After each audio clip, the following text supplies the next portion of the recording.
Bob Cusack with the Hill newspaper, back again with Mark Penn, as we always do. What's the word that sums up your polling, Mark?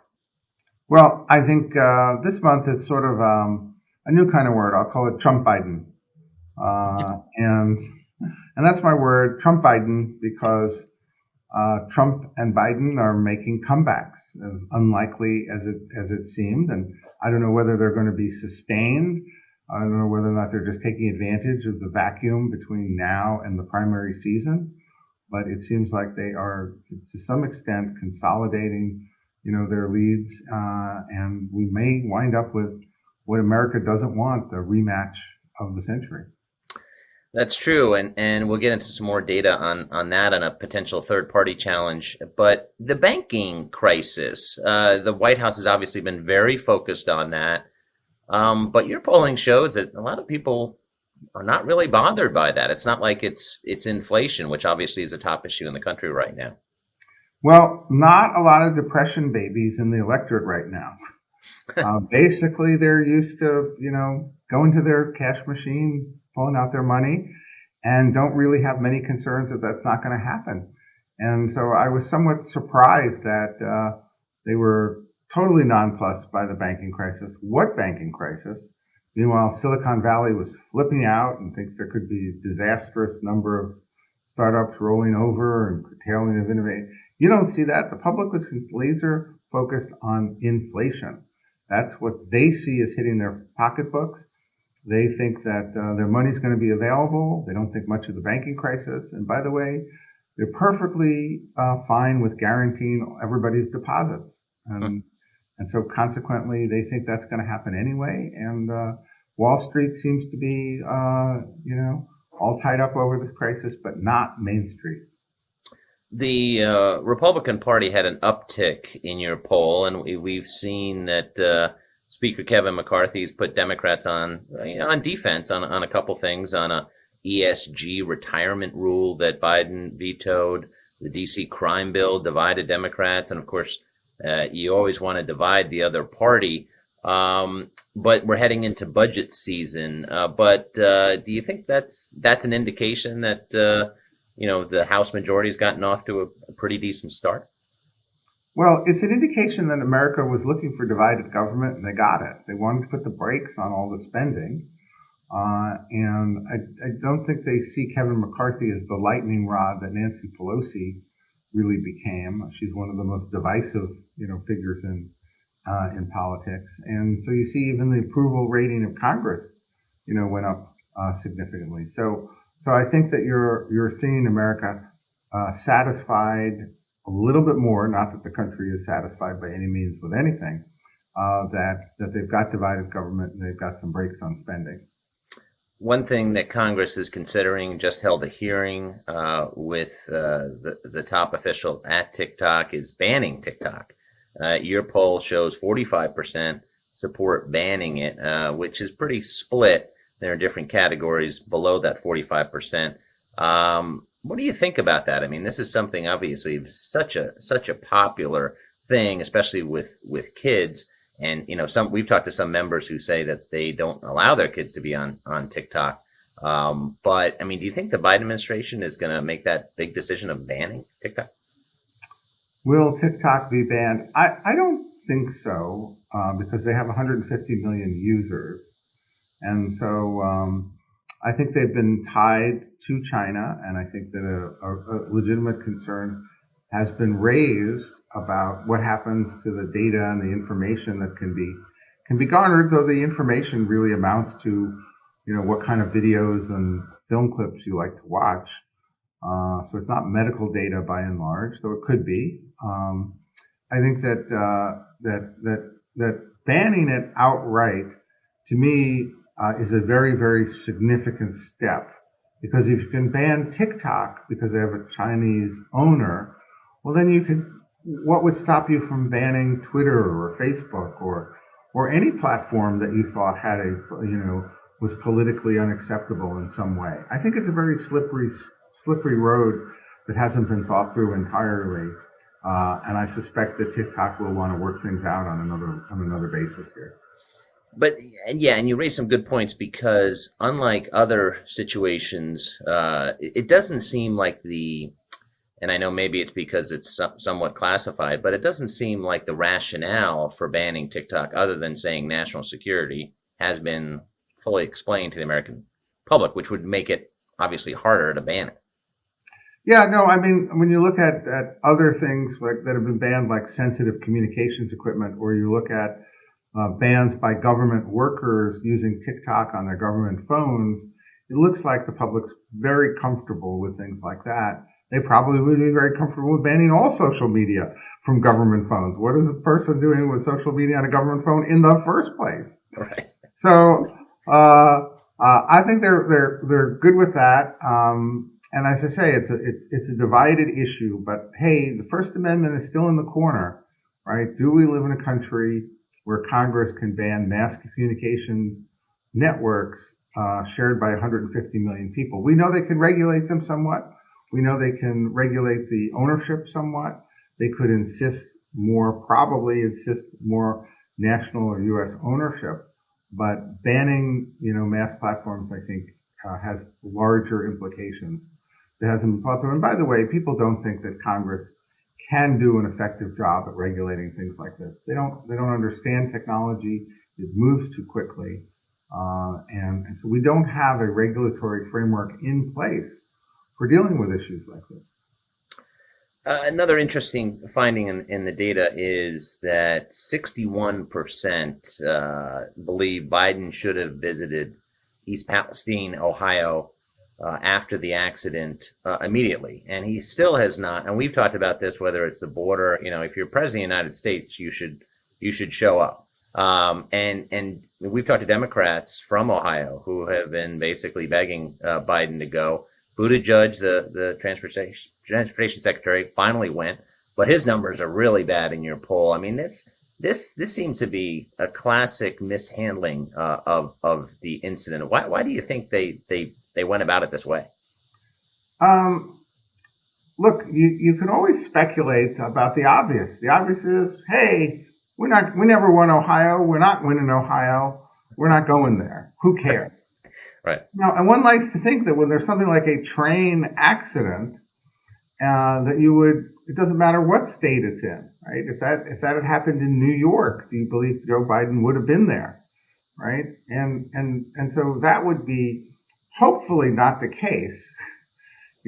Hopefully they thought, well, it's not really as serious as it's being depicted in the media, and the spills are being contained. But nevertheless, it is odd that the president didn't go, and then Buttigieg's handling of this was really incompetent in so many ways that he really shredded his political career.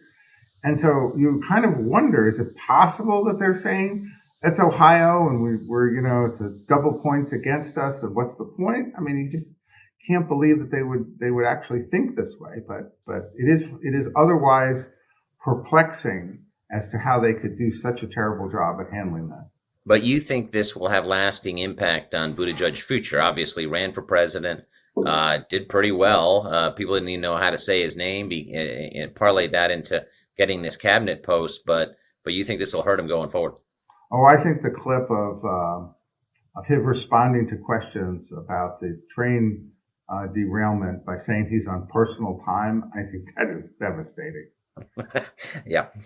Well, the poll does, is good news for Donald Trump. The former president, as of this recording, has not been indicted, but that's been looming for days. And of course, he could be indicted on multiple counts, whether it's about January 6th, the classified documents. New York is the focus right now. Why do you think that Trump's numbers, he's solidified, your polling showed that Trump was the biggest loser of 2022, of the midterm election. But 2023 has been a better year for him. Well, I think that the continued inflation, the continued low performance of President Biden, and frankly, Trump taking a lower profile, right, is helpful. It's always Trump v. Trump, and Trump usually loses to Trump. And in the sense that he has not really, I think, said a lot of things that have gotten him into the same kind of trouble. I think the closest he got into getting himself in trouble, which people thought was irresponsible, was the idea of calling for mass protests in response to his indictment, especially after January 6th. People thought but the more he does things like that, the more he gets in the news, generally the worse he does. And the Mm-hmm. more he pulls back. But people do see that some of the problems like immigration, inflation, the economy that he was good at or seen as good at are the problems that are bubbling up here as the number 1, 2, and 3 problems in the country. And that's operating in his favor. It doesn't mean that he's a shoe-in, I think, for the Republican nomination, but he is well positioned. He has a serious challenger. We don't know. We can say we know how these indictments will play themselves out. I think the problem with these indictments is that they look political. They're all by Democratic prosecutors in Democratic areas, and so people regard them as political events rather than genuine legal events. And that was some of the most interesting polling where people said, well, should he be indicted? And it was 50-50, and it was all, split right down the middle based on people's political view, not based on their assessment of a legal case.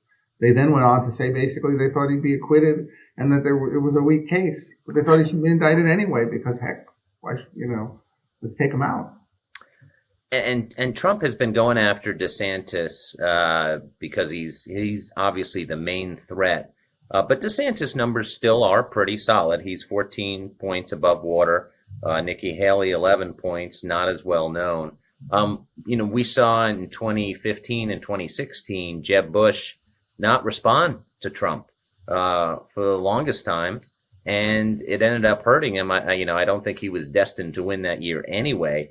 But, Trump has been hitting DeSantis on entitlements, Medicare and Social Security, on ethanol in Iowa. How do you think he's got to play that? Because DeSantis has been kind of jabbing back, but he hasn't landed a haymaker yet. Of course, he's not in the race. Yeah, I mean, DeSantis continues to be in a strong position.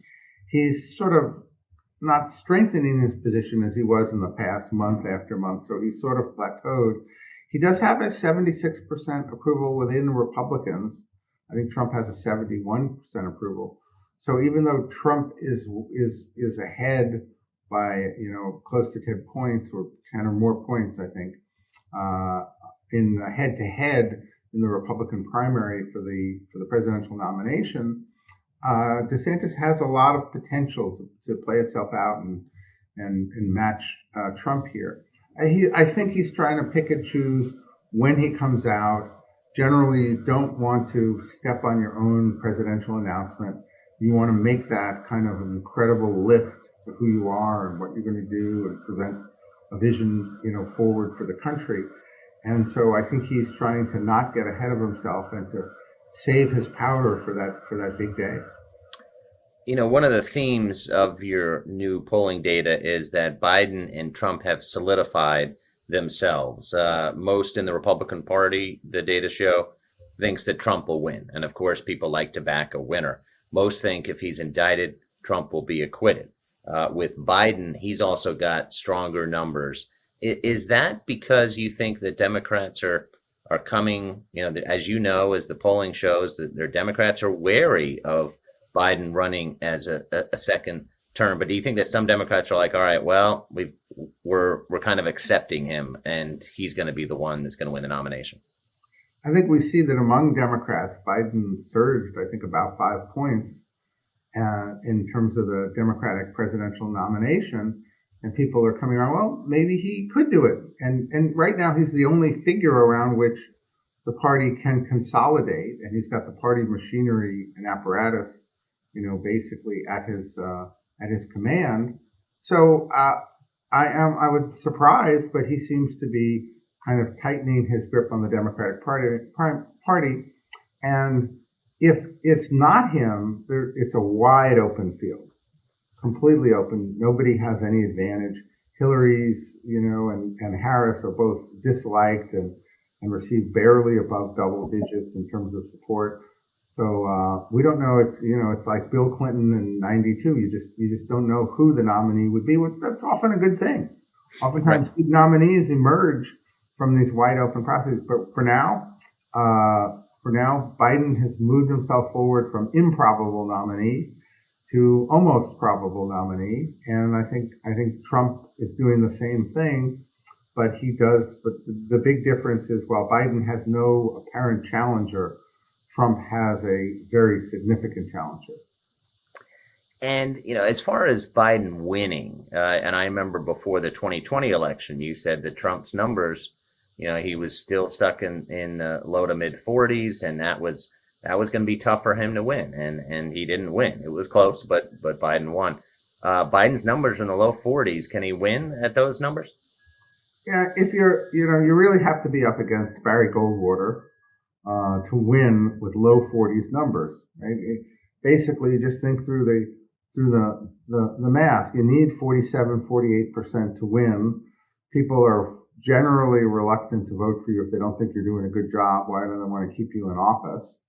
And in the low, basically, the way this works is if you're over 50, you're almost definitely going to get reelected. If you're 45 to 48, you're going to slug it out and you have a reasonable chance. And if you're 40 to 43 or 4, very high probability you're going to be out of office. So, and really, his ratings have settled in at the Democratic base, and he gets almost none of the independents giving him a positive nod. So it's hard to see how he gets reelected, and the only thing he can do is kind of paint Trump as worse.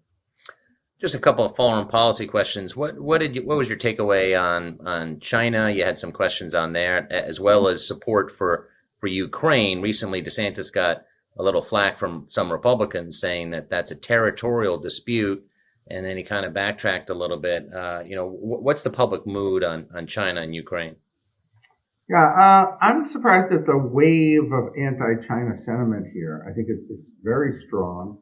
China is seen as an enemy, not an ally, as a challenger with real competence, as a government that's likely to move against Taiwan.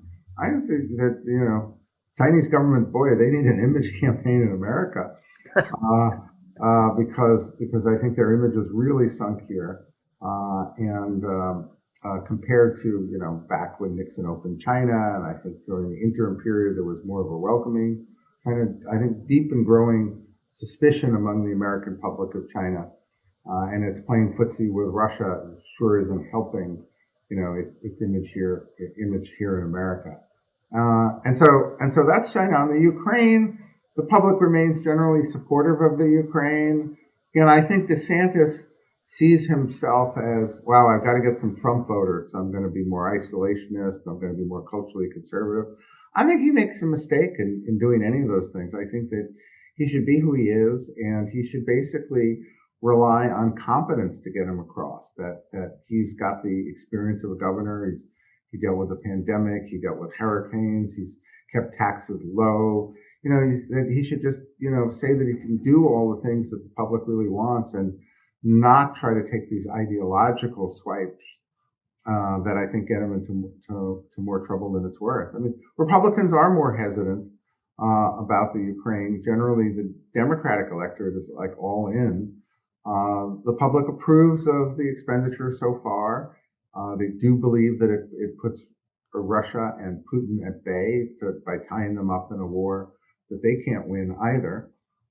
And they would approve another $10 billion of expenditures, but they are getting a little anxious about, if it gets up to $100 billion or so, they are getting somewhat anxious about spending. Last question, just general thoughts. What are you looking for going forward in the spring? It's budget season. We're going to have the debt limit fight. What are you watching in the months ahead? Well, looking to see here, kind of, normally this should be relatively boring part of the cycle. Public opinion has really kind of stabilized in the sense that Biden's ratings are in the low 40s, and I don't think he's going to climb out of it. People like the idea of clamping down on spending. The putting some restrictions on the debt extension is more popular than not. Are the Democrats going to come out for more spending and fight some kind of spending restrictions? they could be on the losing end of that. And I don't think the public is, the public was nonplussed about the bank crisis. I don't think they're going to see the debt limit as something affecting them either. It's not the same thing when the government shut down and Social Security checks didn't go out. That affected, tens of millions of Americans. I don't think they're all sitting there with government bonds, clipping the coupons. So I think Democrats have to play this one, in a way I think that doesn't, promote a big split and fight in front of the country. We'll see if they do. Yep, the fiscal fights are coming. Well, thanks, Mark. Thank you.